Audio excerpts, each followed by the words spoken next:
Money Talks is brought to you by Citibank.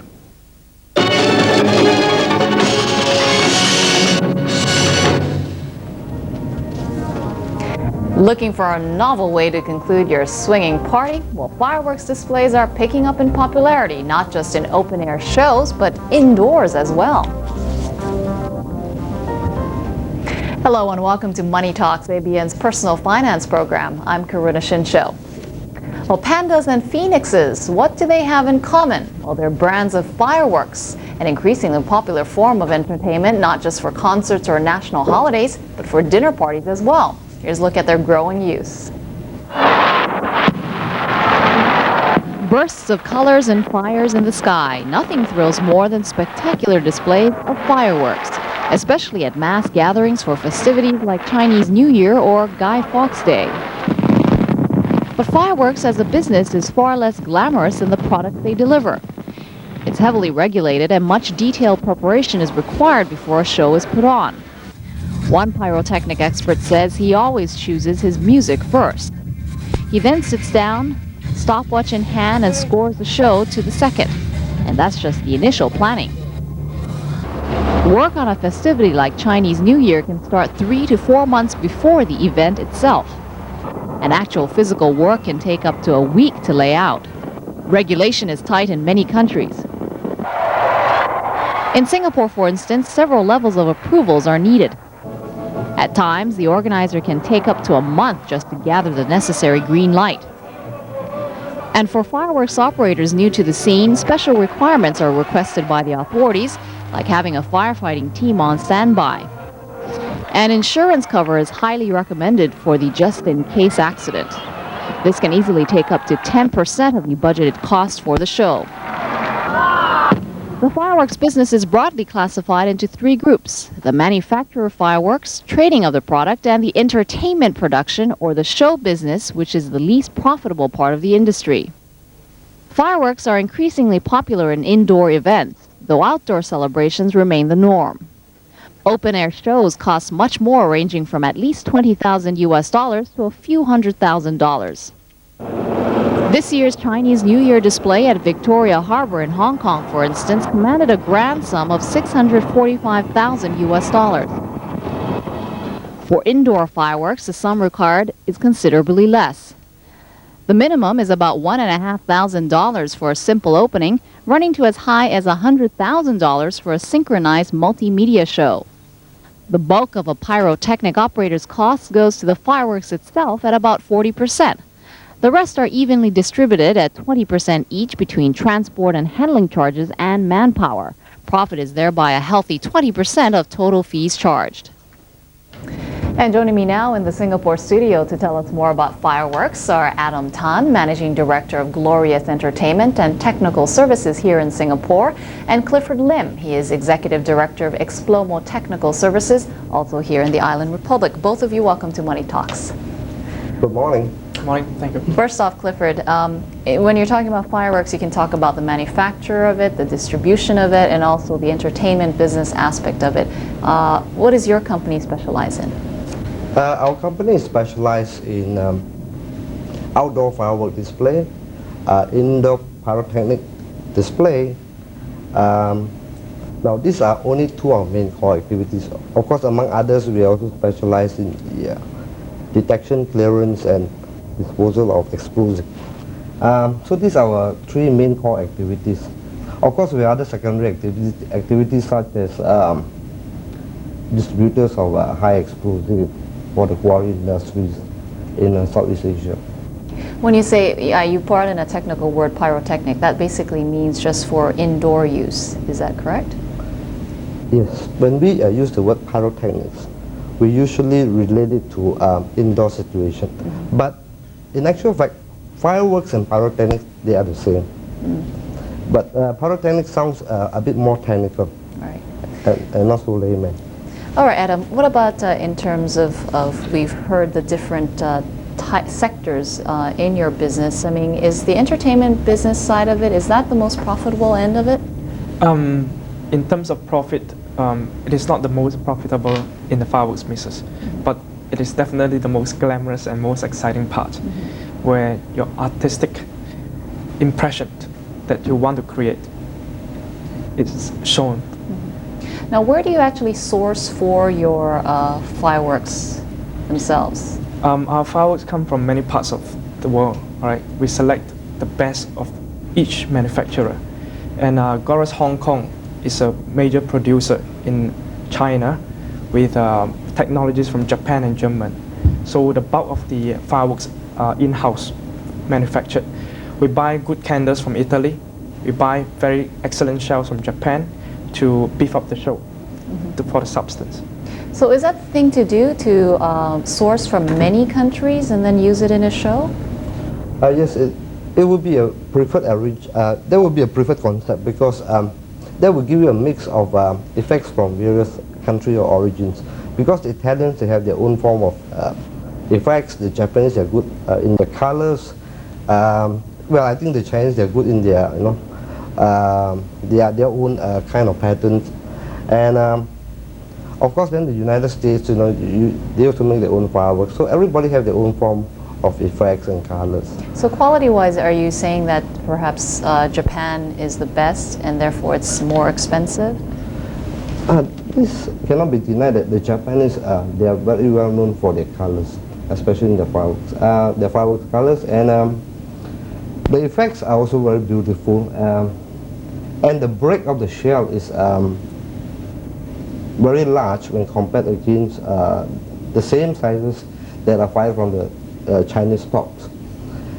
Because I think the quality of the chemicals that they use are much better. The quality of the workmanship are much better than the rest of it.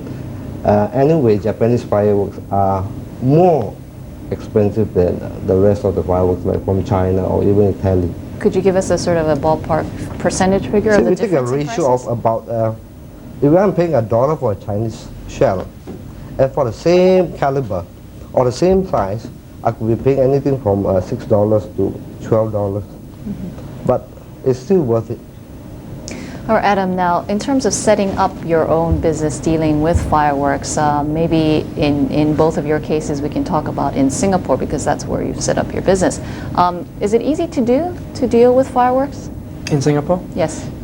it's not that easy. The government controls is an explosive, right? So we spend a great deal of time getting the license. So In your it's case, own- how long did it take? It take about near to 2 years odd to get the license. And what's involved in trying to get that license? What do you have to prove? We have to be very good in our show, safety records.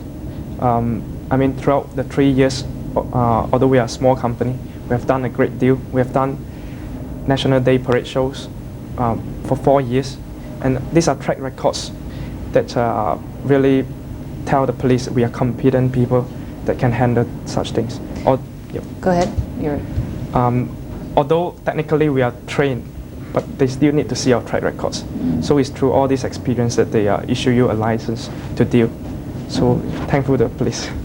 Okay, Clifford, so Adam mentioned about technical expertise. Obviously, you're dealing with potentially very dangerous products. What kind of training is involved for the technicians that you hire? No, usually when we employ somebody to be our technician, we will look for some very basic requirements. We would prefer technicians coming from the armed forces. I mean to say that the ex-military staff who have some relevant training in the handling of explosives. Now, if you don't have that, then you've got to work under some senior pyrotechnician or explosive specialist under strict supervision.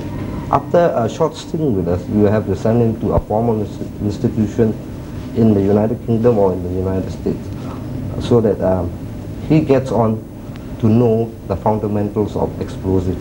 Because essentially, whatever matters, safety is most important. Okay, let's talk about safety. Obviously, that is one of the key points here. How do you ensure safety during an event? In general, we classified fireworks into two types: the outdoor fireworks and indoor pyrotechnic display. So for outdoor fireworks, we normally go by a norm, the inches of the shells, it's how big the shell is. So because of the bursting charge, it actually propels out the stars. This breaking effect is dangerous. The gunpowder is inside. So the smaller the shell, the gunpowder content is less. So we need a shorter safety distance. And from there we work. Like for example, a 3-inch shells will need about 60 meters of safety radius. A 12-inch shells, which is huge, which goes to a height of 400 meters, can easily take up a 300 meter safety radius. What about, I mean, you're loading something and I guess chemically you'll have smoke coming out of it as well. I mean, is that a potential problem for indoor pyrotechnic displays? Rest assured that those pyrotechnics that we have executed in indoor situations, such as hotel, ballroom, convention halls, and so on. Now, these pyrotechnics usually have been approved by competent authorities, depending from the country of origin. Like for instance, United States, the Department of Transportation, the Bureau of Alcohol, Tobacco and Firearms. Now, these are the bodies that will approve the use of pyrotechnics before they are exported to other countries for use. Now, if we buy from the United Kingdom, that's where the British Health Ministry comes in, and each article, pyrotechnic article, carries a certificate from the British Health Ministry, and it advises you on the limits and the consequences of using the pyrotechnics. So we don't use pyrotechnics that are made from unknown source or other unreliable manufacturers. Okay, so you try to obviously safeguard against any bad happening, but for example, if something does happen, you have to also be prepared for that. Is there any insurance that is involved? Do you take up insurance policy for each event? Yes, we do. We have to take up insurance for each event. About ballpark figures, how much do they cost? For outdoor events, we normally take up $1 to $2 million kind of coverage for third-party liability and damage to properties. And smaller events? And smaller events in a ballroom, sometimes we take up about $300,000 to $500,000. Okay, both of you, we're out of time, but thank you very much for coming in. Thank you. And that was Adam Tan of the Glorious Group in Singapore and Clifford Lim of Explomo Technical Services in Singapore as well. And when we come back, a chat with an entertainer and an organizer on their use of fireworks in shows and events. So please stay with us. You can read about Money Talks in every issue of Asia Magazine.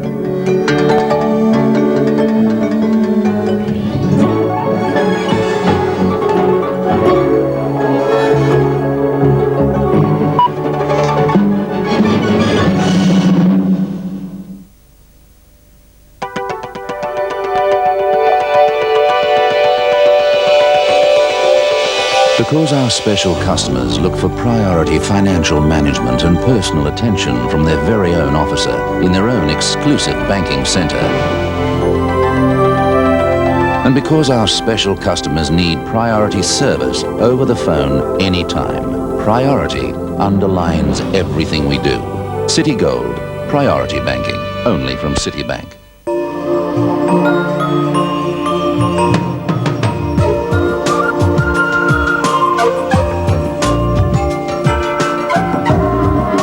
Telkom Indonesia plays a vital communications role, keeping people and businesses in touch, supporting the development of a dynamic nation in harmony with today's world.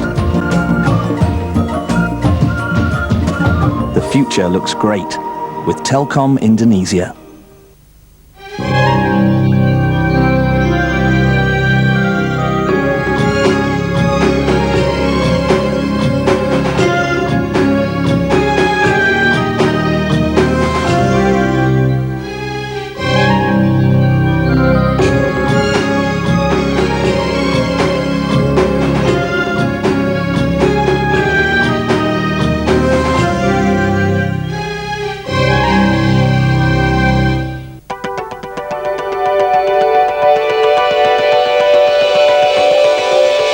Because our special customers look for priority financial management and personal attention from their very own officer in their own exclusive banking center. And because our special customers need priority service over the phone anytime, priority underlines everything we do. Citigold, priority banking, only from Citibank.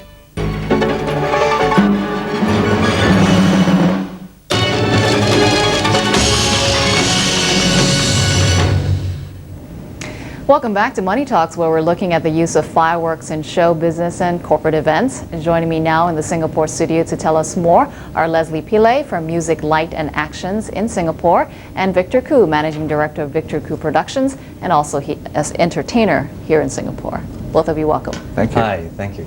Well, first off, Victor, you're an entertainer and obviously also in charge of setting up events as well. How popular is it here in Singapore or throughout Asia to use fireworks in such events? We started using fireworks, or pyrotechnics as we call them, about almost a year ago when we traveled overseas to do a lot of our shows. And we find that they are beginning to be very popular in Singapore. Mm-hmm. Something that not many people have used in indoor functions, and they are now beginning to, take shape, and people are beginning to appreciate it a lot. So do you think it's more of a right now novelty factor? It's something new to have pyrotechnics indoors? I don't think we can look at it as a novelty thing that will die off after a little while, because we use pyrotechnics for various purposes in our shows. For example, if you want to create an impact in a particular part of the program, or to make a statement in a particular item, that's where we apply it. Or because I'm also a magician as well, I use pyros for certain parts of my acts. Mm-hmm. All right, Leslie, what about in terms of the events that you organize? Are they more for outdoor or indoor events? Well, being an event specialist, we get to work both outdoors and indoors. So we do work with outdoor fireworks and indoor pyrotechnics. They're becoming more and more popular. People have got more cash now. They've seen what pyrotechnics can do from overseas shows and videos, and they say, okay, I think it's time to try that. I think it's going to work. It's going to enhance my show. It's just going to make it a lot more exciting for the audience to watch. So what kind of clients are more in tune to trying to have an outdoor type of fireworks display, and what kind of clients go for the pyrotechnics type of displays? Okay, I think every client that's excited about using pyrotechnics fireworks is going to want to have both in any event. And in a 3 to 4 day event, there's likely to be at least one outdoor event and a few indoor events. I think what is in the end the deciding factor is how much money they have. As Adam and Clifford were saying just now, outdoor fireworks tend to be more expensive and pyrotechnics tend to be more affordable.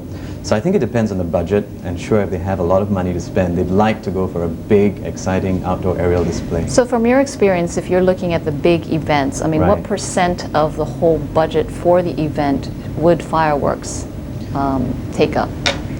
It's difficult to place an actual percentage of the whole budget, but a guide, depending on what the client needs to achieve from this event. If his aim is to really impress the audience, then he's going to want to spend a high percentage. But generally, for an outdoor pyrotechnic or outdoor firework display, you're probably going to spend about 10% to 15% of the total production budget on fireworks, sometimes even more.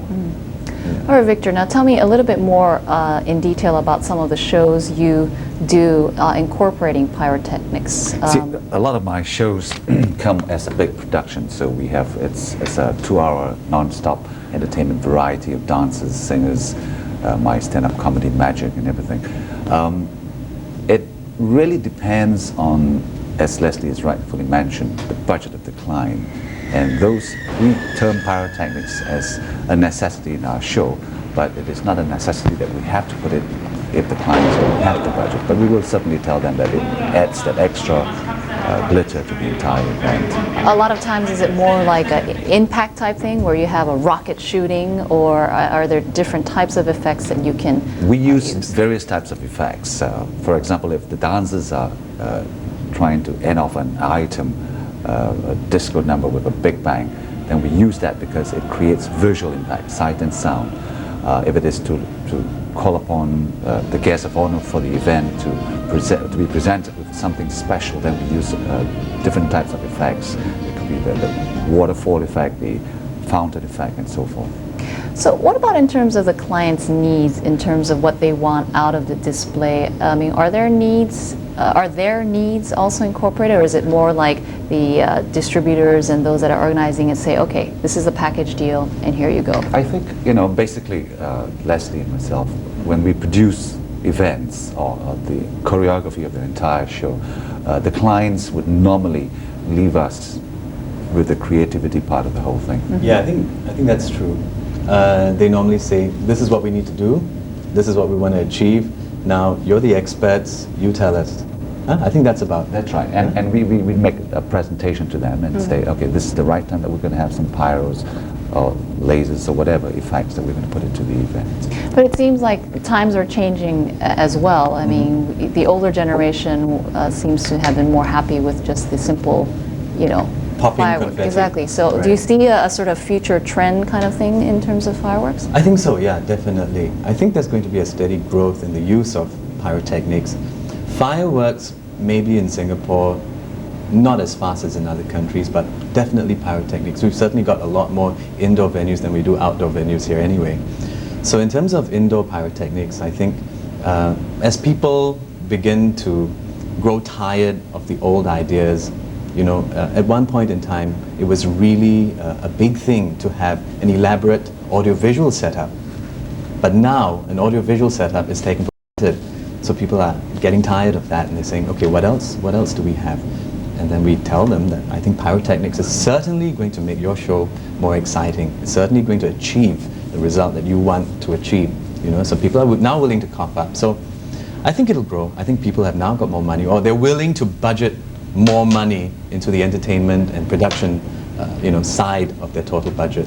And it's so really amazing sometimes to see the reaction of the audience when you hit it at the right time and take them by surprise. Yeah, I was going to say a lot of time performances are a one-time thing. So for example, if you're going to shoot a rocket, it's one time. I mean, what happens when something goes wrong? I mean, do you have a contingency plan, or how do you work that out?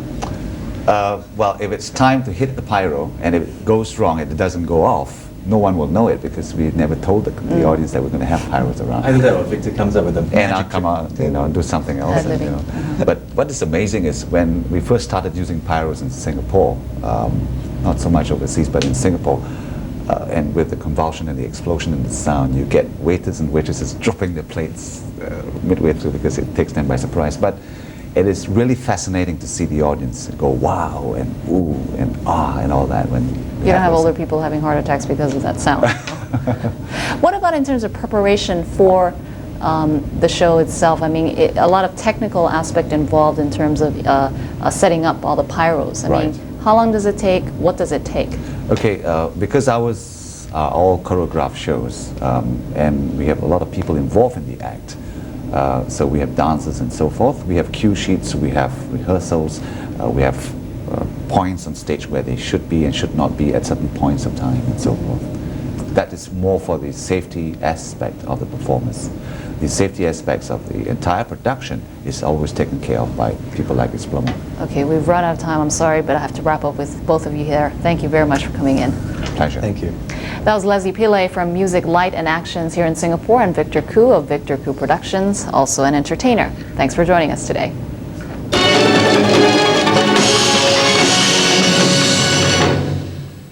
Money Talks is brought to you by Citibank.